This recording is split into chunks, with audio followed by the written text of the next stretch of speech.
नमस्कार साथियों। Last lecture में आपको मैं पढ़ा रहा था एक्सऑर गेट, तो उसी को केवल 1 मिनट रिपीट करा रहा हूँ कि जो बनाया था हम लोगों ने बनाया था लास्ट लेक्चर में 2 input XOR gate. Last lecture में क्या था? 2 इनपुट। तो 2 इनपुट गेट जो बना था वो इस तरह से था। वो लास्ट लेक्चर आप देख सकते हैं, L4 में आप जाके देख सकते हैं। ये मैं आपको समझा चुका था, उसकी ट्रुथ टेबल समझा चुका था, इसका फंक्शन समझा चुका था।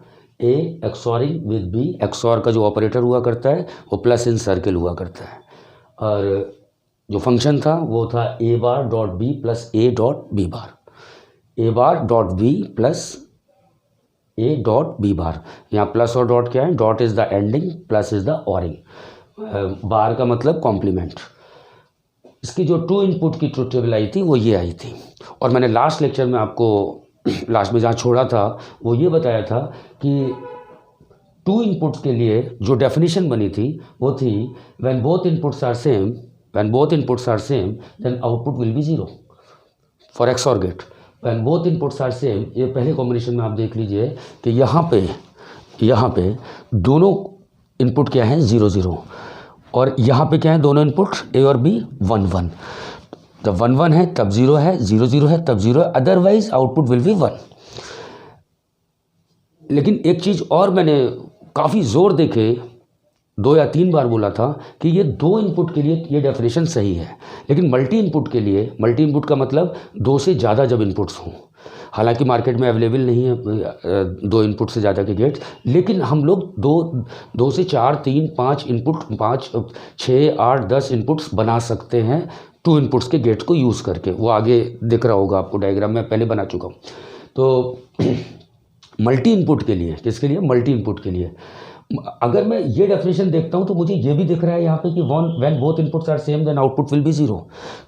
मैं अगर अपना माइंड लगाऊं या आप अपना माइंड लगाओ और आपको 3 इनपुट की टेबल ना बना हुआ, क्या बोला मैं आपको? बाकी जितने भी गेट्स थे नॉट छोड़ दें, उनके क्या था, जिस तरह का लॉजिक 2 इनपुट्स के लिए होगा उसी तरह का बिल्कुल सेम टाइप का लॉजिक 3 4 5 मल्टी इनपुट्स के लिए भी होगा। लेकिन इस गेट में एक स्पेशल है, एक्सऑर है। एक्सऑर का मतलब बता चुका हूँ, खास टाइप का और गेट। इसको देख के लग ऐसा रहा है मुझे कि अगर मल्टी इनपुट है, अगर केवल आपने इतना ही पढ़ा है तो क्या होगा कि मल्टी इनपुट के लिए आपसे पूछा जाएगा तो आप कहोगे when all inputs are same then output will be 0। When all input, जो कि पूरी तरीके से गलत है, वो डेफिनेशन गलत है, उसको मैं प्रूव करके दिखा रहा हूँ आपको। तो देखिए 2 इनपुट्स के लिए तो ये हो गया। अब 2 इनपुट्स के मेरे पास गेट्स थे, मैंने मल्टी इनपुट यानी कि 3 इनपुट के लिए बनाया। तो 3 इनपुट, ये एक डब्बा बना दिया, ब्लॉक बनाया। एक एक्सऑर गेट है जिसके इनपुट्स कितने हैं? 3, जो कि मार्केट में अवेलेबल नहीं है, लेकिन फिर भी मैं ऑपरेशन तो कर ही सकता हूँ, 3 इनपुट की एक्सऑरिंग तो करा ही सकता हूँ। तो यहाँ मैंने क्या किया कि 2 गेट लिए, गेट नंबर 1, गेट नंबर 2। जो गेट नंबर 1 है आपका, ये भी एक्सऑर है और ये भी एक्सऑर है। 1 पे मैंने इनपुट दिया ए बी, सेकंड पे दिया मैंने क्या? बी। थर्ड जो सी इनपुट है वो मैं लेके आया, जो ए और बी की एक्सॉरिंग आई। यहाँ पे क्या आएगी? ए XORing with B, intermediate state क्या हुई? ए एक्सॉरिंग विद बी। और सी जो है, सी को आपने सेकंड गेट पे लगाया और फर्स्ट गेट का आउटपुट सेकंड गेट के इनपुट पे दे दिया आपने, सेकंड एक्सॉर के इनपुट पे दे दिया। तो यहाँ क्या आएगा? ए एक्सॉरिंग विद बी, ये था ही, यहाँ तक आ चुका है। और यहाँ क्या आएगा? सी। तो इस टर्म की एक्सॉरिंग किससे हो जाएगी? सी से। तो ये आप पूरा कॉम्बिनेशन देखेंगे तो ए XORing with B XORing with सी। अब मुझे इसकी ट्रुथ टेबल बनानी है, किसकी? 3 इनपुट के लिए ट्रुथ टेबल। तो 3 इनपुट के लिए इसकी मेरे ख्याल से अब इसकी ज़रूरत नहीं है। आप समझ सकते कि एक एक्सऑर गेट है, तो क्योंकि यहाँ मैं ट्रुथ टेबल के लिए थोड़ा सा रब कर रहा हूँ इसको, डायग्राम को। ट्रुथ टेबल 3 इनपुट की, कितने इनपुट हैं एक्सऑर में? 3 इनपुट। पीछे जाके आप डायग्राम दोबारा से देख सकते हैं। तो 3 इनपुट के लिए, किसके लिए? 3 इनपुट के लिए। 3 इनपुट के लिए कितने इनपुट हैं? ए बी सी, और आउटपुट कितना है? एक आउटपुट है, वाई। ओके। अभी तक क्या है कि हमने सारे के सारे बहुत 2 इनपुट के लिए पढ़े हैं, तो 2 इनपुट के लिए टोटल कॉम्बिनेशन कितने होंगे 2 to the power 2, 2 to the power 2 का मतलब 4, 0 और 1 में यूनिक कॉम्बिनेशन। लेकिन अगर 3 इनपुट के है तो 3 इनपुट के जो कॉम्बिनेशन होंगे वो होंगे 2 टू द पावर 3। कितने होंगे 2 टू द पावर 3। अगर मेरा जो नंबर सिस्टम है उसका बेस 2 का है।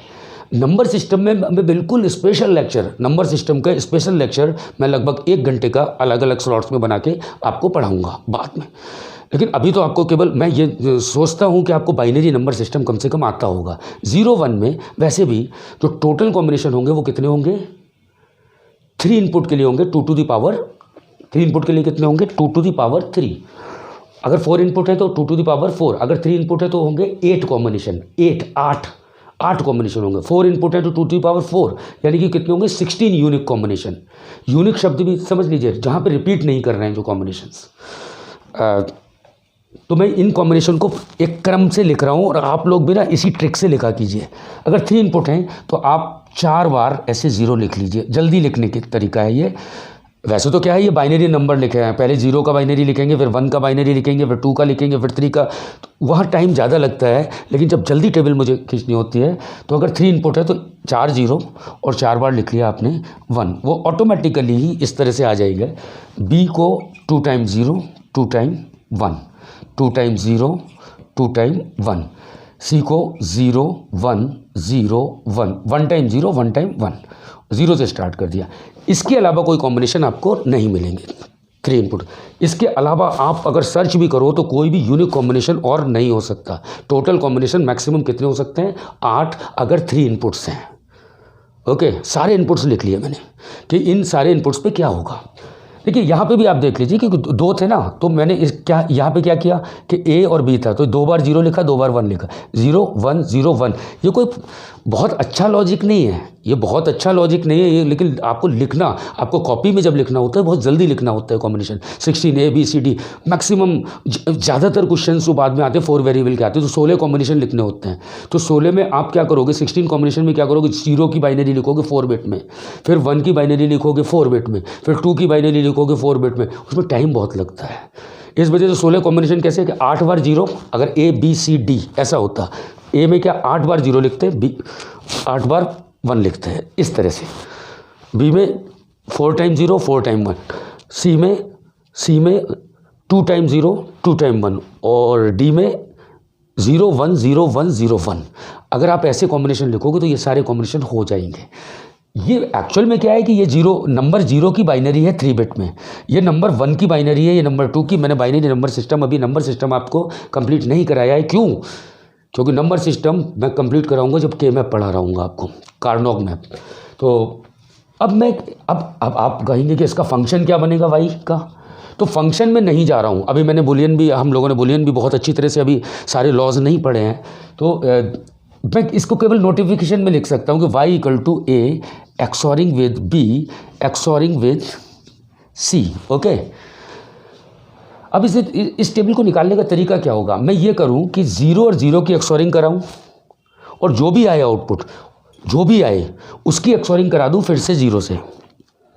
तो अब इसके लिए क्या 2 ही की करानी है एक्सॉरिंग, इन दोनों की एक्सॉरिंग का जो भी रिजल्ट आएगा उस रिजल्ट को, इन दोनों की एक्सॉरिंग का जो भी रिजल्ट आएगा, इन दोनों की एक्सॉरिंग का जो भी रिजल्ट आएगा, देख रहे हैं आप, इन दोनों की एक्सॉरिंग का जो भी रिजल्ट आएगा उसकी एक्सॉरिंग करा दूं किससे जाके, सी से। 2 इनपुट के लिए अपने पास बना ही हुआ है ऑलरेडी, तो यहाँ से मैं टेबल देखता जाऊँगा इसको भी, क्या अगर आप भूल जाओ तो, मुझे तो याद है लेकिन आप भूल सकते हो, तो इसलिए ये 2 इनपुट वाली भी टेबल बनी है। 3 इनपुट कैसे बनाई जाएगी, 0 0 0 0 0 0, ए और बी 0 0 0 एक्सॉरिंग विद 0 इक्वल टू 0, क्या आया 0। अब जो आया है नया वाला 0 उसकी एक्सॉरिंग फिर सी से, तो 0 0 की कितनी होती है 0, 0 0 की एक्सॉरिंग कितनी हुई 0, और फिर जो 0 आया उसकी एक्सॉरिंग सी के साथ कितनी हुई, वो पहले वाला आप डायग्राम देख सकते हैं, वो 2 इनपुट्स के 2 गेट लगा के 3 इनपुट का जो बनाया है, वहाँ से आप बहुत अच्छी तरह से कोरिलेट कर सकते हैं। 0 एक्सॉरिंग विद 0 0, और जो आया है नया वाला 0 उसकी एक्सॉरिंग फिर 0 से होगी, तो कितना हो गया 0।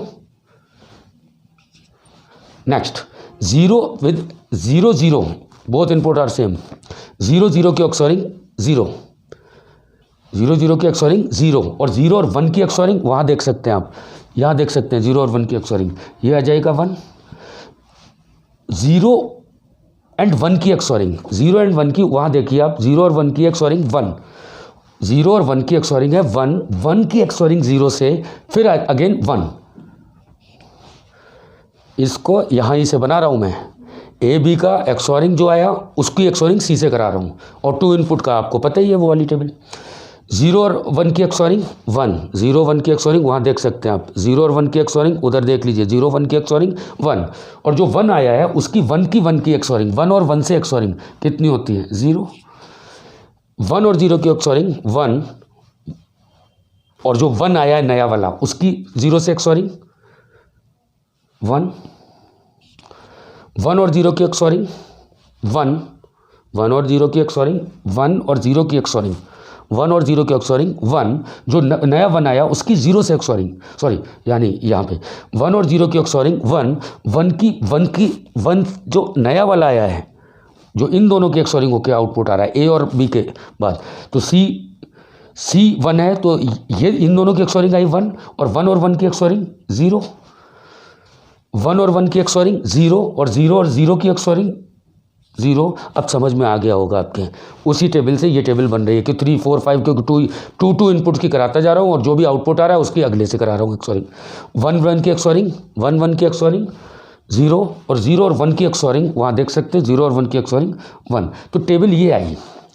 अब वो बात मैं प्रूफ करना चाह रहा हूँ कि अगर मैं ये बोलूँ कि व्हेन यहाँ पे क्या था कि when both inputs are same and then output will be zero, when both input are same then output will be zero, two input के लिए सही था, लेकिन यहाँ पे मल्टी इनपुट के लिए अगर मैं थ्री इनपुट के लिए भी देखूँ तो यहाँ अगर मैं ये बोलता हूँ कि क्या बोलता हूँ कि when all inputs are same then output will be zero, क्या ये सही है? नहीं। देखिए यहाँ पे क्या है, तीनों इनपुट जीरो है, all input are zero, then output will be zero. यहाँ तो ठीक है, करेक्ट है, लेकिन यहाँ देखिए आप लास्ट वाले कॉम्बिनेशन में तीनों इनपुट बराबर हैं, one one one, when all inputs are same then output will be zero, क्या सही है ये? नहीं। यहाँ क्या आया? वन, यहाँ क्या आया है? वन। इसका मतलब वो जो डेफिनेशन थी जो मैंने पिछले लेक्चर में आपसे बोला था, याद रखना। क्या याद रखना? क्या याद रखना कि टू इनपुट्स के लिए वो केवल डेफिनेशन सही है कि when both inputs are same output will be zero, लेकिन टू से ज़्यादा इनपुट्स के लिए वो डेफिनेशन बिल्कुल अलग बनेगी। अब इसमें क्या लॉजिक दिख रहा है आपको? काफ़ी देर तक देखिए। अब एक्चुअली क्लास नहीं है, बच्चे नहीं है अपने पास, सामने बच्चे तो नहीं है, तो मैं टाइम नहीं दे रहा हूँ आपको क्योंकि लेक्चर बड़ा हो जाएगा। यहाँ मैं आपको बता ही दे रहा हूँ कि यहाँ क्या है कि जो डेफिनेशन जो दिख रही है मुझे यहाँ पे, जो भी लॉजिक दिख रहा है इस टेबल में मल्टी इनपुट के लिए, वो लॉजिक ये दिख रहा है कि इनपुट कॉम्बिनेशन में अगर नंबर ऑफ वंस इवन है, इवन का मतलब 0 2 4 इवन नंबर क्या होते हैं? 0 2 4 6 8, ये इवन नंबर होते हैं। ऑड नंबर क्या होते हैं? 1 3 5 7, दीज आर ऑड, बचपन में पढ़ा हुआ है। मैं यहाँ पे ये देख रहा हूँ कि अगर number of ones input combination में नंबर ऑफ वंस इवन है तो आउटपुट जीरो है। मैंने बना दी है, अभी मैंने देखा भी नहीं उस तरफ, और ये होगा। नंबर ऑफ वंस अगर इवन है इनपुट कॉम्बिनेशन में तो आउटपुट जीरो होगा। या दूसरे शब्दों में मैं क्या बोलूँ कि नंबर ऑफ वंस अगर ऑड हैं, number of ones input combination में अगर ऑड हैं तो आउटपुट 1 है। दिख रहा है मुझे? दिख रहा है? आप देखिए पहले कॉम्बिनेशन में कितने 1 हैं, इनपुट कॉम्बिनेशन में कितने वंस हैं, कितने बार हाई है आउटपुट, वो सॉरी इनपुट, कितने बार हाई है इनपुट, या कितने बार ट्रुथ है। अच्छा हाँ, ये 1 को ट्रुथ और फॉल्स के भी टर्म में यूज़ किया जाता है कि 1 is truth, false is zero. Okay, यहाँ पे कितने 1 है बताइए आप? कितने 1 है? इसमें एक भी 1 नहीं है पहले कॉम्बिनेशन में। अगर एक भी 1 नहीं है इसका मतलब कितने 1 है? शून्य, कोई 1 नहीं है। और शून्य क्या होता है? इवन नंबर, आउटपुट जीरो है। सेकंड कॉम्बिनेशन में कितने 1 है? एक, ऑड नंबर में 1 है, आउटपुट 1। इस कॉम्बिनेशन में एक 1 है, आउटपुट 1, आउटपुट 1। इस कॉम्बिनेशन में देखिए, इस वाले में यहाँ पे फिर अगेन मिलेगा 2 1 है। कितने? 2 कौन सा नंबर होता है? इवन या odd? Even. Number of ones क्या है? इवन है। Output zero, output zero. यहाँ कितने वन है, एक वन है, आउटपुट 1। यहाँ कितने वन है इस कॉम्बिनेशन में, इस कॉम्बिनेशन पे 2 वन है, 2 वन हुए यानी कि इवन नंबर, फिर अगेन 0। यहाँ कितने वन है, 2 वन है, 2 वन है, आउटपुट 0। यहाँ कितने वन है, 3 वन, 3 वन का मतलब ऑड नंबर, ऑड वन। तो आप अब डेफिनेशन कह सकते हैं एक्सॉर गेट की डेफिनेशन, एक्सॉरिंग की डेफिनेशन आप बोल सकते हैं कि when in input combination when number of ones are odd, या तो ये बोल दीजिए number of ones are odd then output will be 1, output will be high, या number of ones are 0 then output will be 0। ये सच definition है। अच्छा, ये डेफिनेशन इसके लिए भी लाई करेगी, लेकिन इसकी वाली डेफिनेशन इसके लिए लाई मल्टी इनपुट के लिए नहीं करेगी। तो ज़्यादा अच्छी डेफिनेशन ये है इवन और ऑड नंबर से। इसी गेट से even parity, odd parity, generator और चेकर बनाए जाते हैं। आगे सर्किट बनाएंगे हम लोग कॉम्बिनेशन लॉजिक में। तो ये गेट बहुत काम का गेट है, बहुत काम का गेट है। तो एक एक्सॉर के एक क्वालिटी और अभी यहीं पे बताई दे रहा हूँ। एक एक्सॉर की 2 इनपुट एक्सॉर गेट की बड़ा अच्छी क्वालिटी होती है, मज़ा आता है इसमें देख के कि ये गेट है एक्सॉर गेट, ये वाई है, ये क्या है, ए एक्सॉरिंग विद बी। यहाँ पे मैं एक इनपुट को अगर ए मानता हूँ और दूसरे को 0 मानता हूँ, ये नंबर में है, ये वेरिएबल में है, तो इसका जो फंक्शन था वो ये था A bar B plus A B bar. यहाँ मैं ए को रखता हूँ, ए को ए ही रख रहा हूँ, बी को मैं 0 रख देता हूँ इसमें।